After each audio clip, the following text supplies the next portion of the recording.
Chapitre 2 Blessures italiennes. Le 6 avril 1917, après des mois de réflexion, le Congrès américain déclare enfin la guerre à l'Allemagne. Quelques semaines plus tard à peine, Hemingway, tout juste engagé, reçoit à Oak Park un télégramme le convoquant pour le 13 mai au quartier général de la Croix-Rouge, à New York. Cantonné dans un petit hôtel de Greenwich Village, il reçoit son équipement et profite du prestige de l'uniforme pour séduire Mae Marsh, une jeune actrice toujours prompte à s'engager. Ernest pense au mariage et, avec le reste des économies, déjà passablement englouti dans une paire de bottes en cuir, achète une bague de fiançailles. L'affaire tourne court car le 23 mai 1918, le sous-lieutenant Hemingway embarque à bord du Chicago pour l'Europe. Déjà affaibli par les vaccinations à répétition, il connaît son premier mal de mer pendant la traversée. Mais c'est encore une fois la peur qui le préoccupe, malgré le spectacle de l'Atlantique. Pas tant la peur de mourir, non, mais plutôt celle de ne pas être à la hauteur des idéaux de courage et d'honneur qu'il défend alors.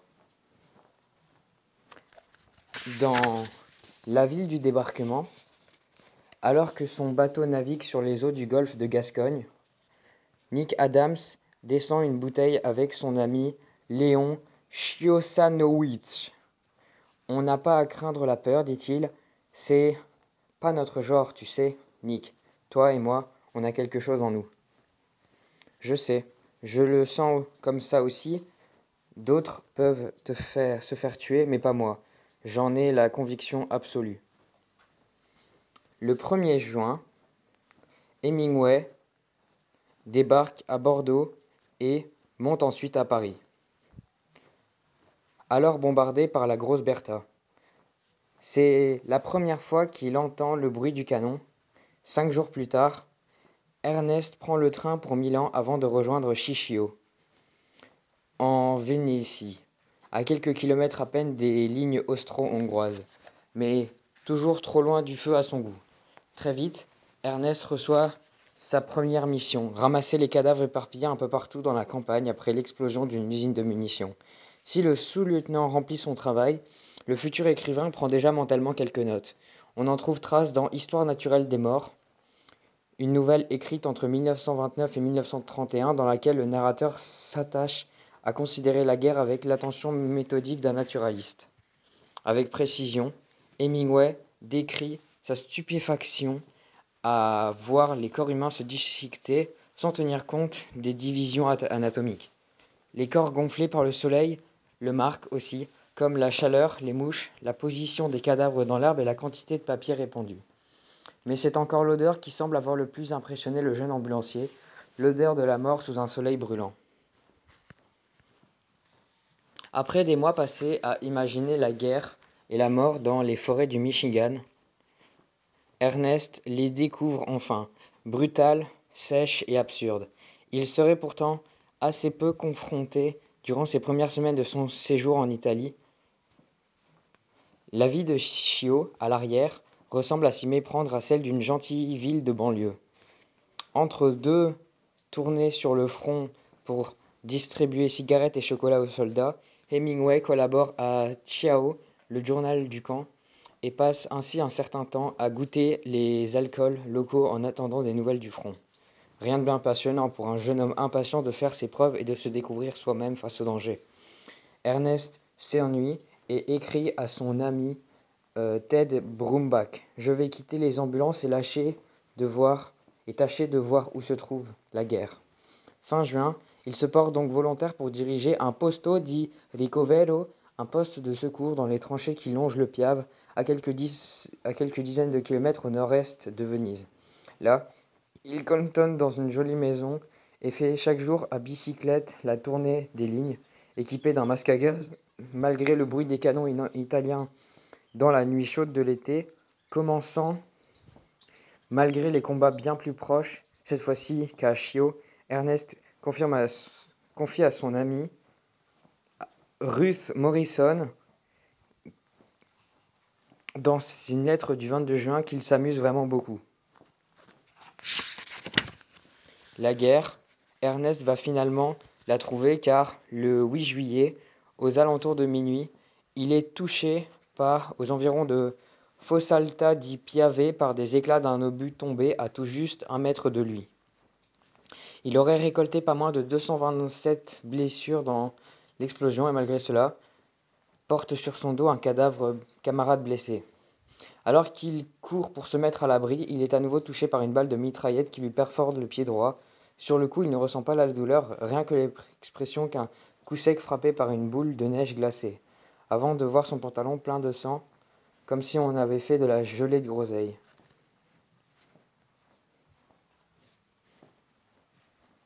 En attendant d'être rapatrié, Ernest se préoccupe moins de ses blessures que de celles des autres et se laisse aller à contempler le spectacle du champ de bataille où grondent partout les batteries de campagne, les cris et les échanges de balles sous le ciel d'Italie, traversés par les obus éclairants.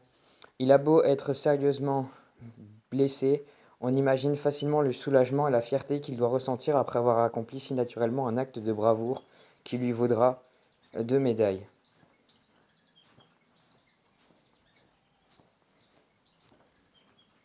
La Croce di Guerra et la Medaglia d'Argento al Valore.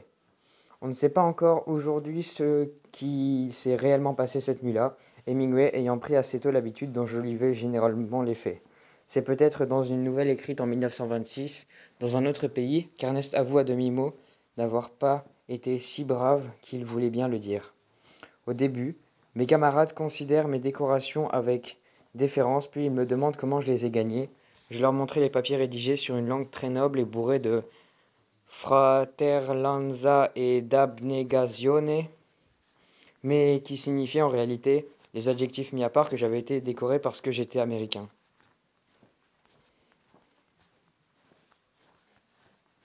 Cependant, je n'ai jamais eu honte de mes décorations et parfois, après l'heure du cocktail, je m'imaginais avoir accompli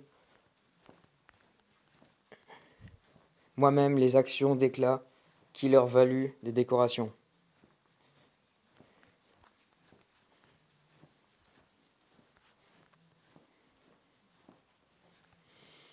Mais les blessures sont bien réelles, comme en témoignent de nombreux morceaux de ferraille retirés de sa jambe qu'il conservera des années dans un porte-monnaie. Elles ne sont toutefois pas tant physiques que morales, si sa jambe fait effectivement penser à un cheval qui aurait été marqué encore par environ 50 propriétaires, elle provoque surtout chez lui des nombreuses insomnies pendant lesquelles Ernest sera hanté par l'image de la mort. Car ces blessures ont le pouvoir étonnant de rendre la mort plus tangible, en rappelant à chaque instant le souvenir cruel du combat et de la douleur. Pourtant, ces blessures sont aussi essentielles au futur écrivain. C'est en tout cas ce qu'Hemingway racontera à Aucher en 1954. Tout écrivain valable doit être grièvement blessé par la vie avant de pouvoir écrire sérieusement. Mais une fois la blessure reçue et surmontée, il faut s'estimer heureux. C'est sur elle qu'il faut écrire et on doit lui demeurer attaché aussi fidèlement qu'on avait qu'un savant à son laboratoire. On ne doit ni tricher ni feindre. Il faut tirer parti honnêtement de ses blessures. Cette idée de la vie, comme le combat, Ernest ne l'a pas encore clairement formulée.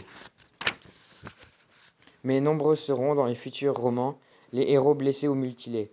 Jack Barnes dans Le soleil se lève aussi, Mary Morgan dans En avoir ou pas, Santiago dans Le vieil homme de la mer, ou encore le colonel Cantwell, à qui il fait dire dans Au-delà du fleuve et sous les arbres, il n'aimait que ceux qui se sont battus ou qui ont été mutilés. Les autres gens étaient très bien et on pouvait les fréquenter et même être amis avec eux, mais la tendresse et l'amour véritable on les réservait à ceux qui ont été là et ont encaissé les coups. À tout juste 20 ans, Hemingway est donc déjà un homme blessé et précocement mûri par l'expérience de la guerre. Si, dans les lettres qu'il a écrites à ses parents, il essaie tant bien que mal de les rassurer sur son état, il sent pourtant affleurer, derrière la voile de l'ironie, la peur et la violence. Les obus ne sont pas terribles, sauf le plein fouet, sauf de plein fouet. Mais quand c'est de plein fouet, vos copains vous giclent dessus. Vous giclez littéralement plus loin.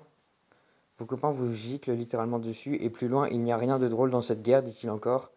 Et c'est bien vrai. Je ne dirais pas que c'était l'enfer, mais il y a eu environ 8 fois où j'aurais fait bon accueil à l'enfer. Ernest est s'ensuite rapidement rapatrié à Milan, dans un luxueux hôtel particulier transformé en hôpital pour l'occasion. Indépendamment de ses problèmes de santé, sa convalescence n'est pas désagréable. Il reçoit chaque matin un vrai breakfast américain, peut prendre ses repas sur terrasse, allongé dans un élégant fauteuil en osier, et, entre les rares bruits de la DCA, il entend avec plaisir les voix féminines des infirmières, par ailleurs sensible au charme de ce jeune officier, élégant et plutôt beau garçon. Parmi elles, Ernest remarque rapidement une certaine Agnès von Kurowski, originaire de Philadelphie, dont il ne tarde pas à s'éprendre à tout juste 26 ans. Agnès est une belle fille aux yeux gris et aux cheveux roux clairs. Grande, d'allure plutôt virile, elle semble être au goût d'Hemingway qui, chaque jour, attend ses visites avec une impatience croissante. Quand il n'est pas avec elle, Ernest boit en cachette des martinis et des cognacs que lui apporte, entre autres, son ami et le capitaine James Gamble, héros de la guerre et aristocrate de Philadelphie. Hemingway aime avoir avec lui de longues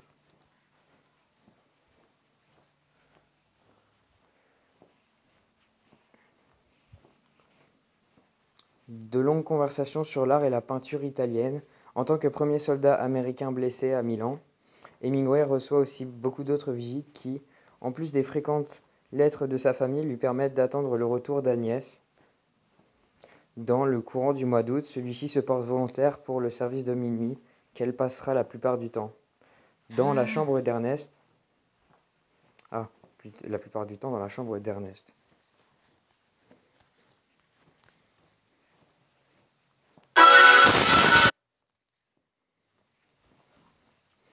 Le jour, ils se promènent ensemble en ville, prennent une voiture à cheval et vont découvrir les galeries, dîner au restaurant, faire un peu de shopping et même écouter à l'opéra ces pièces comme Carmen et La Bohème. Très vite, Ernest tombe amoureux d'elle et envisage encore une fois de se marier, bien que la légèreté apparente d'Agnès dans son comportement avec les hommes l'inquiète un peu.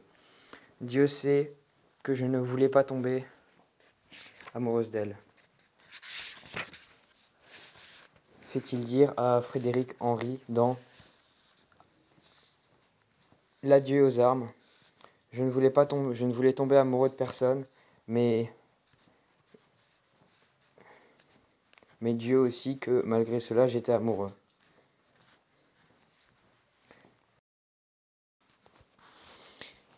Et j'étais là, sur ce lit d'hôpital à Milan, et toutes les choses me passaient par la tête. Et je me sentais merveilleusement bien. Mais le 15 octobre, Agnès est mutée à l'hôpital de Florence, où elle devra rester 6 semaines. Hemingway en profite pour découvrir l'Italie et visiter des villes comme Stresa, sur le lac de Garde, où il rencontre le comte Greppi. Il retourne aussi quelques jours à Chio pour retrouver ses amis de la section 4 et passe un bref séjour alcoolisé à Bassano, où il découvre les méfaits d'un nouveau cocktail à base de rhum et d'éther. Fin d'octobre, il retourne à l'hôpital de Milan où les lettres d'Agnès, qu'il lit jusqu'à 2 fois par jour, lui permettent d'attendre son retour en ville. Le 11 novembre, là, ils reprennent leurs douces habitudes nocturnes. Ils se promènent le long des canaux et poussent même parfois jusqu'à San Piero pour assister aux courses de chevaux. Mais Agnès est à nouveau mutée, au nord de Trévise cette fois-ci. Et Hemingway supporte mal leur séparation alors qu'ils viennent tout juste de se fiancer. Les lettres qu'ils échangent chaque jour pendant cette période cachent mal l'inquiétude d'Ernest. N'est-ce pas en fait... Ne s'est-elle pas portée volontaire pour Trévise? Que cache ce nouveau départ? Et bien sûr, derrière tout ça, Ernest se demande surtout si Agnès l'aime réellement. Mais, rassuré par les mots tendres de sa jeune fiancée, il décide de se rentrer au pays pour gagner sa vie et l'épouser enfin. Le 21 janvier 1919, le Giuseppe Verdi, en provenance de Naples arrivent dans le port de New York, sur le quai. 2 personnes attendent Hemingway, dont un reporter du New York Sun, à qui Ernest donnera une interview en tant que premier blessé américain en Italie. À Oak Park, il retrouve avec difficulté une vie bien plate en comparaison de celle qu'il menait en Italie. Dans Un soldat chez lui, écrit en 1924, il fait part de son désœuvrement. Rien n'avait changé dans la ville, à l'exception des petites filles qui y avaient grandi. Il ne voulait pas rentrer chez lui, et pourtant, il avait fini par revenir, et il se retrouvait là, assis sur le perron. Les petites filles ont effectivement bien changé et beaucoup sont devenues d'agréables jeunes femmes auxquelles Hemingway, trop absorbé par son histoire avec Agnès, ne prête qu'une attention distraite. Essaye de te remettre sur pied, écrit-il à Bill Horn, avec 6 millions de femelles en majorité célibataires et plutôt âgées, et 8 millions de mâles en majorité gras et réformés, déclarant à grands cris les émotions de seconde main qu'on peut tirer du front. Tous ces gens qui veulent être horrifiés par procuration. Bon Dieu, ce que je ne peux pas, ce que je peux en avoir marre de ce pays. Pourtant, Ernest comprend tout le parti qu'il peut tirer de sa guerre, car une agence de Chicago lui commande bientôt une série de conférences dans lesquelles il réussit à mettre 172 $ de côté. Cette somme, Ernest la conserve pour son futur mariage avec Agnès, mais malheureusement, au début de mars 1919, il reçoit d'Italie une surprenante nouvelle. Agnès va se marier avec un officier italien. Ernest vient d'être blessé pour la seconde fois, mais c'est une blessure d'amour cette fois-ci, et il s'emploiera à cautériser avec une longue cure de gnôle. En moins d'un an, Ernest est donc sorti de l'enfance et le lieutenant Hemingway, héros d'Italie doublement décoré, n'a plus grand-chose en commun avec l'ancien lycéen d'Oak Park. Il a vu la guerre et la mort, connu l'amitié solide du feu, aimé et souffert, autant d'expériences qui lui serviront 10 ans plus tard à la réaction de son premier grand succès, l'adieu aux armes. Bien que Le Soleil se lève aussi, publié 3 ans auparavant et déjà rencontré un public, L'adieu aux armes est véritablement le premier chef-d'œuvre d'Hemingway. D'abord publié en feuilleton dans Scribner Magazine, le roman paraît en 1929, tiré à 31 000 exemplaires. Il rencontre un succès immédiat, si bien que plus de 20 000 d'entre eux sont écoulés dans les premiers mois. Suivront ensuite de nombreuses adaptations, tant pour le théâtre que pour le cinéma, qui propulsent Hemingway sur le devant de la scène littéraire tout en le rendant confortablement riche. On a souvent interrogé Hemingway sur la part autobiographique de ses livres. C'est une question que les critiques, comme les acteurs, aiment à se poser. Mais c'est oublier que, depuis Rimbaud, Je est un autre, et que l'homme et l'auteur sont 2 personnes bien distinctes. Dans sa préface à L'homme de guerre, Hemingway écrit en effet que le degré de fidélité à la vérité doit être si élevé que ce qu'un écrivain invente à partir de ce qu'il connaît doit former un récit plus vrai que ne le serait les faits exacts. Le pari est réussi dans L'adieu aux armes, car le nombre de critiques ne pourront pas croire qu'Hemingway n'a pas participé à la retraite de Caporetto, qu'il raconte pourtant dans son livre. Il faut cependant reconnaître qu'il aime à entretenir un certain flou. Tout comme son héros, Ernest a été ambulancier sur le front italien. Tout comme lui, il est tombé amoureux d'une infirmière dans un hôpital de Milan. Mais Frédéric n'est pas Ernest. La bataille du Piave n'est pas la retraite du Caporetto. Et Agnès n'est pas non plus Catherine Barclay. L'adieu aux armes sera pour Ernest l'occasion de sublimer cet amour malheureux. Et la mort de Catherine dans un hôpital suisse est sans doute une version symbolique de sa rupture avec Agnès von Kurowski. Cette façon de jongler entre les faits réels et la fiction, Hemingway l'a plus ou moins formalisée dans sa théorie de l'invent truly, le mentir vrai, qui n'est autre qu'une façon de dévoiler le réel par la fiction. Un énorme mensonge qui est plus plausible que la vérité, écrira-t-il plus tard. Si les auteurs de fiction n'avaient pas écrit, ils se seraient peut-être devenus des menteurs très habiles. De ce point de vue, la vérité chez Hemingway est peut-être plus à chercher dans ses romans que dans ses différentes déclarations qu'il a pu faire à la presse.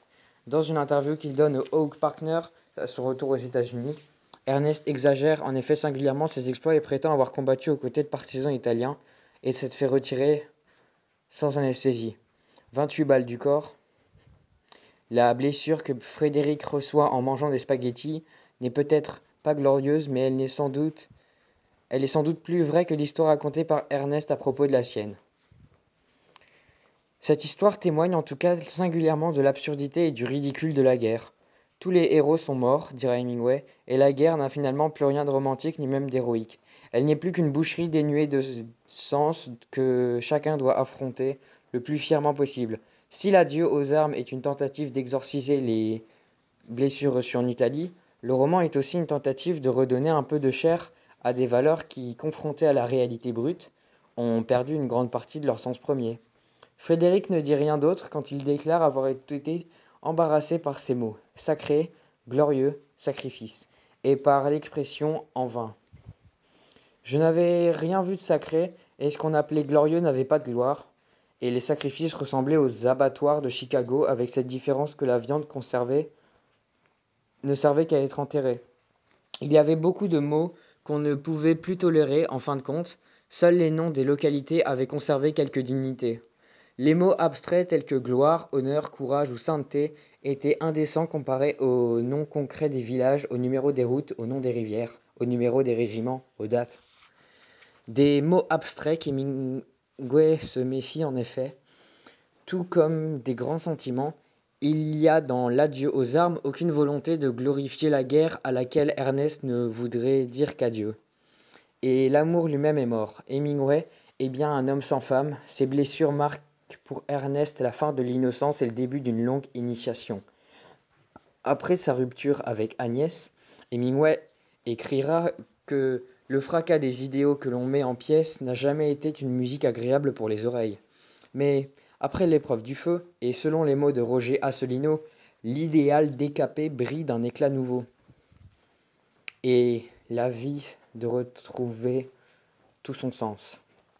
Pour l'heure, Hemingway n'est pas encore l'auteur reconnu qu'il deviendra bientôt. À Oak Park, profondément marqué par son passage en Italie, il connaît l'insomnie et de brèves mais intenses phases de dépression qu'il soigne tant bien que mal par la lecture et l'alcool. Après avoir fêté dignement le retour de leur fils, ses parents le pressent une nouvelle fois de poursuivre ses études. Il supporte assez mal de le voir inactif, enfermé dans sa chambre ou errant seul de longues semaines à Windermere, où il va pêcher la truite pour se changer les idées. Lassé de ce qu'elle considère comme une tradition à son héritage, Grace écrit à son fils, au soir de ses 21 ans, « À moins, Ernest mon fils, que tu ne te reprennes, que tu ne cesses de fainéanter, de ne rechercher que ton plaisir, empruntant sans envisager le moins du monde de rembourser, que tu ne cesses de gagner ta vie aux dépens de n'importe qui et de tout le monde, dépensant sans compter et sottement tout ce que tu gagnes à l'achat du luxe pour toi-même, que tu ne cesses de jouer de ton beau visage pour berner des petites filles aussi sottes que crédules et de négliger tes devoirs envers Dieu et Jésus-Christ, à moins, en d'autres termes, que tu ne recommences à te conduire en homme, tout ce qui t'attend, c'est la banqueroute. Tu as un découvert. Sur ce, Grace interdit à Ernest de revenir vivre chez eux avant d'avoir trouvé une situation. Le choc est dur pour Hemingway, qui a pourtant eu quelques brefs emplois pour deux journaux, le Toronto Star et le Weekly Star. Par ailleurs, ses premiers textes sérieux, comme Les Mercenaires, sont refusés par Red Book et le Saturday Evening Post.